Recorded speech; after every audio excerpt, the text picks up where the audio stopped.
Tous les 2 ans, au mois de juillet, la petite ville de Tenay, dans le Loir-et-Cher, accueille sur le circuit du Val-de-Loire l'organisation du plus grand rassemblement de Renault 4L.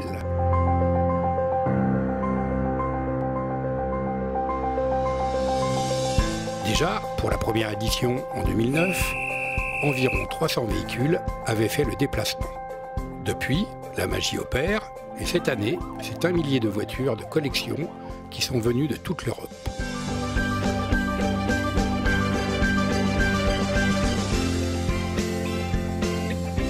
Plus de 3500 personnes partagent leur passion autour de ces drôles de petites voitures.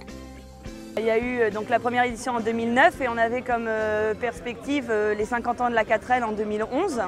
Donc on ne pouvait pas se permettre de ne pas faire une deuxième édition pour effectivement faire monter la mayonnaise en prévision de ces 50 ans, soutenu également par Renault Classique et déjà un exposant qui était en train de grossir qui est Melin Rétropassion.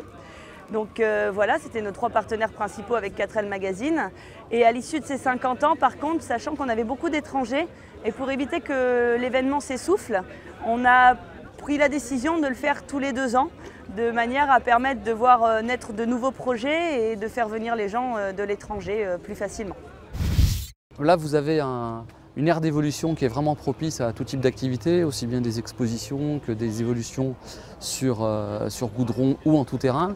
Donc on a fêté les 50 ans de la Renault 4 ici, ça a été un beau succès et c'est la raison pour laquelle on revient, puisque en fait on sait que les gens sont fidèles à cet événement et nous ça nous fait plaisir d'y participer également. C'est toujours intéressant d'exposer également nos véhicules. Ça permet d'avoir un vrai contact avec les passionnés et de garder la continuité de la relation avec eux, avec la marque et nous, garder ce sens du terrain. Renault Classique, c'est une entité donc, qui fait partie de la direction marketing, direction des marques, qui gère la collection de Renault. Donc la collection qui comporte environ 750 véhicules de 1898 à 2017. Toutes sortes de véhicules, que ce soit des véhicules d'avant-guerre, des monoplaces de Formule 1, des Renault 4 tels que vous en avez ici, des estafettes, tout type de véhicules pour toute utilisation. Oui, alors pourquoi cet engouement pour cette 4L? C'est la fiabilité, c'est le souvenir, la nostalgie? Elle fait partie déjà un peu de l'histoire automobile de la France, entre guillemets. C'est vrai que des 4L, on en a toujours vu. On a tous un père, un grand-père qui a eu une Renault 4. Elle a une forme qui est sympathique. C'est une voiture simple, dans le sens positif du terme, qui spontanément en fait, plaît aux enfants, plaît à toutes les générations. C'est vrai qu'aujourd'hui, il y a beaucoup d'événements autour de d'autres voitures. Il y en a plusieurs dans l'année, dans des régions différentes, en Europe. Dans le milieu de la 4L, il manquait vraiment un gros événement et même les petits événements, il n'y en a pas tant que ça. Donc c'est vraiment le rassemblement attendu pour dénicher des pièces, pour faire ses emplettes, pour aboutir une restauration et la présenter pour la prochaine édition. Nous, on est là depuis la 2e édition avec les frères Marot. On vient chaque fois monter un stand pour présenter quelques voitures et les raids qu'on organise, les rallyes qu'on organise. On organise au Maroc un raid Baby Boomer Adventure, depuis on va faire la 10e édition en 2018. Nous, notre particularité, c'est qu'on fait de la piste toute la journée, au roadbook à l'ancienne, sans point de GPS, comme on faisait les premiers Dakar. Il y a un classement ou Il n'y a pas de classement. On est là pour s'amuser, prendre du plaisir et de la convivialité. Pour moi, c'est une surprise de vous trouver ici. Vous continuez à rouler régulièrement? C'était un peu incontournable dans la mesure où la 4L, nous, il y a eu les Paris-Dakar, où on s'est fait de notoriété, mais bien avant le Paris-Dakar, il y a eu des voyages. Le voyage qu'on a fait en 67, de mémoire, 66, 67. Ouais, on a collaboré pendant des années au journal d'un ami qui était Michel Burton, qui avait sorti le journal Partir. Et puis ensuite, on a monté une école de l'aventure où on apprenait aux gens qui fréquentaient l'école de l'aventure à dépanner une 4L, comprendre comment ça fonctionnait. On avait une écorchée, on leur expliquait, etc. Et puis ça a marché pendant des années. Donc on était complètement imbibés dans le bain de la Renault 4. Hein, 1965, premier voyage avec une 4L. Maroc avec une Renault 4. Je suis marocain avec une... Au Maroc en 65, arrivé avec une 4L, on trouvait des touristes qui nous disaient « mais vous êtes venus jusque-là en voiture !» Il faut savoir qu'autrefois, si on prend le rallye du Maroc ou même si on regarde des images des premiers Paris-Dakar, la 4L des Marauds, ça n'a rien à voir avec la Peugeot aujourd'hui de l'Hub. On roulait avec ces voitures-là. Peugeot a fait sa réputation sur les safaris avec ses 404 et ses 504. C'était la voiture de Monsieur Tout-le-Monde, même si elles étaient un peu préparées. Ces voitures-là, elles sont capables d'aller sur la piste et on le voit bien en exemple au Maroc. Les autochtones, ils roulent avec ce genre de voiture et ils passent. C'est qu'une question d'être assez intelligent, de rouler à la cadence de la voiture, se mettre au rythme de la voiture.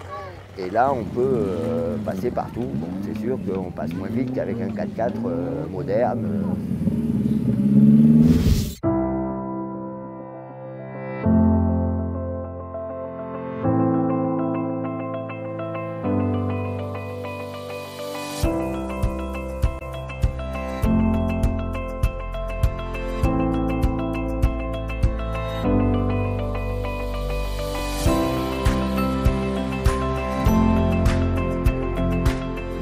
Effectivement, les conducteurs de ces 4L n'ont vraiment pas besoin de 4x4 ultra modernes pour se faire plaisir dans la boue. Vous allez peut-être recréer le couple mythique. Ouais, le couple en tout bien tout honneur, hein, on est bien d'accord. Hein, donc toujours sur des Renault. Ça sera certainement sur la Renault 12 qui est une évocation plus qu'une réplique de la première Renault 12 qui a fait la première tentative, le Cap Alger. Et juste avant qu'on refasse qu'on y tienne le record définitif avec la Renault 12 Gordini qui, elle, a battu le record. Allez, dis-moi.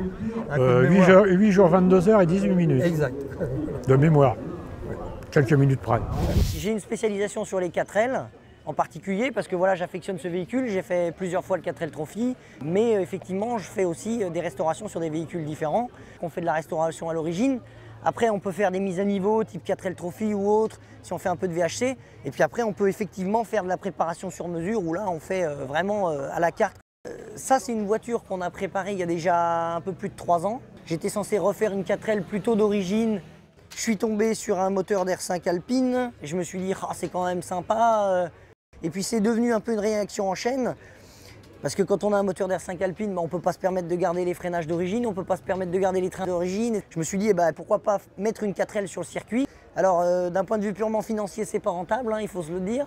Mais par contre, d'un point de vue purement plaisir et sympathie sur circuit, c'est quand même génial. Et puis ça marche très très bien. L'avantage de chez Renault, c'est qu'il y a eu pas mal de petites voitures de sport qui ont été faites à l'époque. Et ça nous permet de mettre quand même des pièces qu'on dit plug and play, enfin en tout cas, voilà, qu'on peut monter de manière quasiment instantanée sur la voiture. Donc à l'avant, j'ai opté pour des étriers en diamètre 48 qui viennent d'une R5 Alpine atmosphérique. À l'arrière, j'ai opté plutôt pour les freinages à disque de R5 Alpine Turbo. Tout se monte en lieu et place. Avec un véhicule qui fait en ordre de marche 760 kg, en bout de ligne droite à 160, on peut freiner pratiquement à 50 mètres, 80 mètres, on freine. J'ai 2 boîtes de vitesse différentes. J'en ai une avec une boîte longue de R5 GTL, avec un coupe conique en 10-31, donc ça tire très long. Là, on roule à plus de 200 km/h au GPS. On sent la voiture vibre un petit peu, essentiellement au niveau des portes. Après, ça ne bouge pas, hein. Au niveau des trains roulants, c'est très très stable. Et puis après, avec la boîte de R5 TX qui est un peu plus courte sur des circuits plus sinueux, c'est intéressant. On a une reprise qui est meilleure. Aujourd'hui, quelqu'un qui roule avec une Clio Williams d'origine, on va rouler à touche-touche quasiment tout le temps, quasiment sur toutes les portions.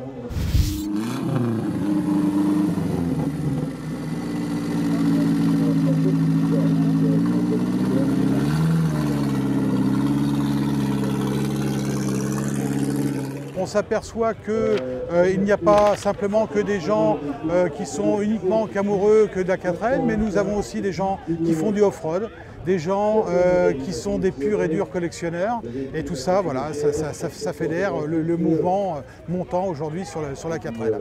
Le marché de la pièce d'occasion étant ce qu'il est et se réduit quand même de plus en plus, surtout pour avoir des pièces en bon état. Nous avons des professionnels qui aujourd'hui œuvrent dans le sens de refabriquer des pièces à l'identique et quelquefois même en apportant des modifications pour avoir des choses qui soient beaucoup plus costauds. Donc on arrive à un compromis qui est plutôt agréable, monter de la pièce neuve sur des autos qui sont anciennes.